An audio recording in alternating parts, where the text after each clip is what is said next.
ரதியக்கா அடுப்படியில் அக்கா அன்றைக்கி கருப்பு உளுந்து கவுனி அரிசி கஞ்சி பண்ண போகிறேன். அக்கா எப்படி பண்ணுறேன்னு பார்க்கலாம். அரை கப்பு தோல் முழு உளுந்து வாங்கிக்கோங்க. அரை கப்பு வாங்கி கொஞ்சம் வாசனை வர்ற வரைக்கும் வறுக்கணும். லைட்டாக வாசனை வர்ற வரைக்கும் வறுத்தா போதும். நிறம் மாதிரி கருப்பாலாம் ஒரு மாதிரி ப்ரௌனிஸாக அது கரிஞ்சிரும். நம்மளுக்கே தெரியாது கருப்பாக இருக்கிறதுனால. அதனால் வாசனை வர்ற வரைக்கும் வறுத்தா போதும். அவ்வளோதான், வாசனை வந்துடுச்சு. வாயில் எடுத்து போட்டு பாருங்கள், பச்சை வாசனை போயிருக்கும். அப்போ நம்மளுக்கு போதும். அவ்வளோதான், பிளேட்டுக்கு மாற்றிடலாம். இப்போ ஒரு 1/4 கப்பு கவுனி அரிசி போடும். அதையும் கொஞ்சம் லைட்டாக வறுத்தா போதும். இப்போ கவுனி அரிசி ஒரு சின்ன சத்தத்தோடு டப்புன்னு வெடிக்குது பாருங்கள். இந்த இது போதும், நம்ம அடுப்பு ஆஃப் பண்ணிடலாம். இப்போ ரெண்டுமே கொஞ்சம் நல்லா ஆறட்டும். இப்போ ஆறி வச்சாக்கா மிக்ஸி ஜாரில் போட்டேன். இதுக்கு கொஞ்சமாக சுக்கை தட்டி வச்சுக்கோங்க. அப்படியே போட்டால் நம்மளுக்கு மிக்சியோடைய பல் உடஞ்சிரும். ஒரே ஒரு ஏலக்காய் சேர்த்துருக்கேன். உங்களுக்கு எத்தனை ஏலக்காய் சேர்க்கணுமோ, இது 2 பேருக்கு உள்ள 3 பேர் குடிக்கிற மாதிரி கஞ்சி. அதனால் இவ்வளோ தான் சுக்கு தட்டி போடுங்க. இதை கொஞ்சம் ரொம்ப பவுட்ரு மாதிரி அரைக்காமல் அதுக்கு முன்னாடி உள்ள மெத்தடில் நம்ம எடுத்துடணும்.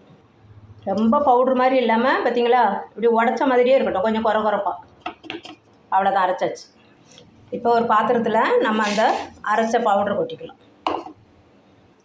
இப்போ இதுக்கு அக்கா வெல்லம் ரொம்ப கம்மியாக போடுறேன். எங்கள் வீட்டில் சுகர் பேஷண்ட்லாம் இருக்கிறதுனால நீங்கள் குழந்தைங்களுக்குலாம் நல்லா ஸ்வீட்டாக செஞ்சு கொடுங்க. இதுக்கு 3 கிளாஸ் வாட்டர் ஊற்றணும். 1 இந்த அளவுக்கு ஊற்றிருக்கிறேன். இன்னும் 2 கிளாஸ் ஊற்றிக்கிறேன். 3 கிளாஸ் வாட்டர் ஊற்றியாச்சு. ஒரு பிஞ்சு சால்ட்.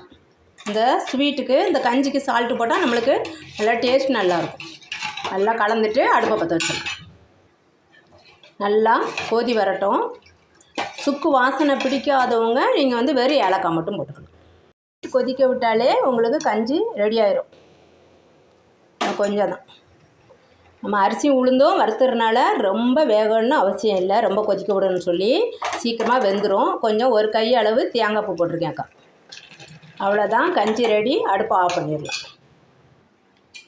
இந்த கஞ்சி கொஞ்சமாக குடிக்காமல் நிறையவே குடிங்க. ரொம்ப ரொம்ப ரொம்ப ஹெல்த்தி கஞ்சி இது. உளுந்து கஞ்சி வெறும் உளுந்துலேயும் செய்யலாம். நம்ம அரிசி கருப்பரிசி போட்டிருக்குறோம். ரொம்ப ரொம்ப சூப்பரான இந்த ஹெல்த்தி கஞ்சி செஞ்சு பாருங்கள்.